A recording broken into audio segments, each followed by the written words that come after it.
Jonas Castafidian fiddled with his screen pad, tweaking the schematics that he had been commissioned weeks ago to make. Standing alone, waiting in one of the few vacant laboratories that littered the bunker. He could tell that it was a laboratory due to the several pieces of equipment that were in various stages of being unpacked. "Damn!" he muttered again. It was only a few weeks ago that the chief scientist commissioned him, hardly any time for him to design or create a workable blueprint to construct from.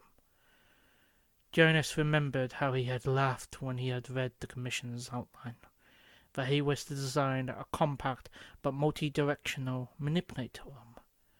He only stopped when he read the messenger's name, Davros. The mere mention of the scientist's name freezes Jonas's blood. He had only been transferred to the science bunker a few months ago, but stories, or more accurately rumours of the scientist, were told all across Skaro. Stories of his contributions to the Dalek military and its people, but mostly of his questionable experiments. It was one of these experiments that was the reason for Jonas's involvement, the Mark III travel machine project. Light slashed through the darkness as a door opened. A tall, thin figure stood by the entrance. With short steps, he approached Jonas before stopping short from him. "Mr. Castavillian, I presume?" asked Davros. It had taken Jonas a moment to respond, briefly taken back by the almost skeleton-like appearance of the scientist's face. "Yes, sir." Davros gave a look at the man, as if sizing him up, or perhaps considering to add a new test subject for his experiments. He held up a hand. "The schematics I requested." Jonas channeled all of his strength into his hand as to not let it shake as he passed over the screen pad. Davros snatched it out of his hands. "Good," he said as he held up the pad, ready to examine its contents. "Davros!" A small hiss escaped from the scientist's mouth before he passes back the pad to its owner. "Yes. I need your confirmation on the next moment, sir." Davros glared at the communicator panel just next to the door. For a moment he almost voiced his displeasure at being interrupted from his work, but then his face melted away as he sighed irritably. "Very well," he said, then turned briefly to Jonas. "Remain here. I shall return shortly." With that, the scientist left. Jonas sighed, relief flooding into his veins as he looked back down to his screen pad.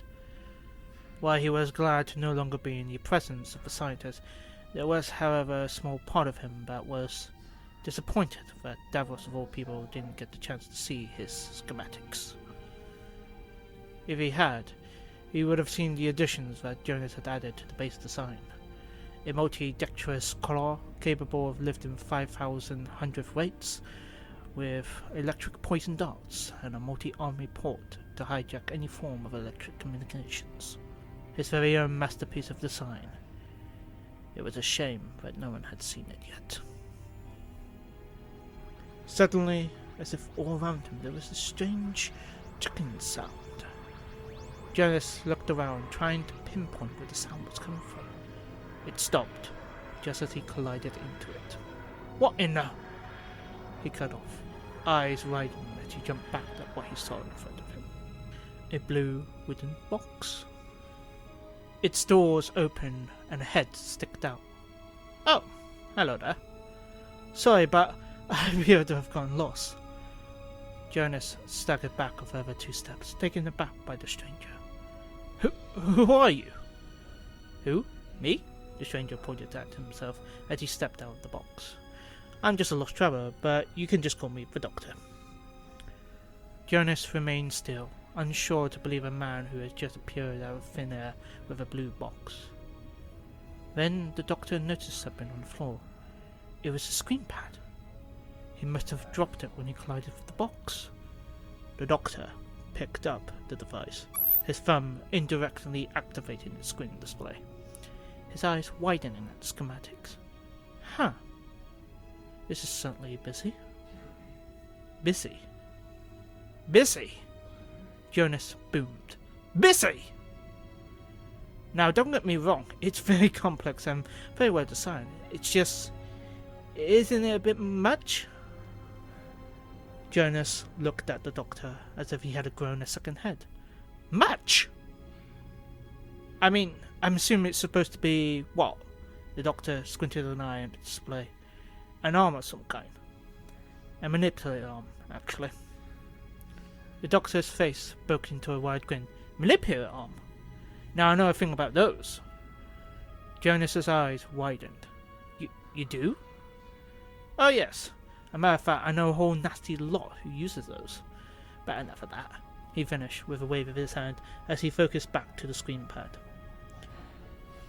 Soon, to Jonas's horror, the first thing the doctor did was erase his schematics. What are you doing? Just stripping back the designs. By the time he was finished, all that was left was the broad outline. A single long tube. Now then, let's just add a few extra things. In a matter of seconds, to Jonas's shock, the doctor had completely rebuilt the hand of the arm, replacing its triclaw with what appears to be a half-hollowed-out spear. There, what do you think? The doctor turned, his face like that of a child who drew in a masterpiece. Jonas's hand trembled as he grabbed the pad from the doctor. His glorious masterpiece. Ruined. What have you done? The doctor's face fell. Oh, you don't like it? Of course I don't like it, Jonas screamed. You ruined weeks of work. If I showed Davros this, I'll probably be executed, if I'm lucky. The doctor froze at the mention of the name. Did you just say Davros? The doctor froze at the mention of the name. Did you just say Davros? Yes, he's the chief scientist and wanted me to design an arm for his Mark III travel machine. His face paled. The doctor looked around, properly taking in his surroundings. You mean this is the bunker? As in this is Scarrow? Still mourning the loss of his work, Jonas failed to comprehend the other's words. Yes, where else? Quickly, the doctor went back to his blue box, its door still open. I'm not supposed to be here. I mean, really not supposed to be here. Wait! Shouted Jonas, before the doctor could fully disappear into his box. He held up his screen pad. I can't show Davros this! Look, I'm sorry, but I'm not really ever here. Never. The timeline's eruptioning, so I'm just gonna go, and you're not gonna say a word, okay? But... Zoe, never here! The doctor slammed the door closed. But a second later, that strange chucking sound returned as the whole of the box motored away. Jonas's jaw dropped. Then, just as if on cue, Davros returned. His face still irritated from being called away a few minutes ago. He locked onto Jonas's form and raised an eyebrow. Mr. Castavillian, what, may I inquire about, is so interesting about that wall over there? Shocked to reality, Jonas turned frantically to Davros. Nothing, sir. Davros sighed.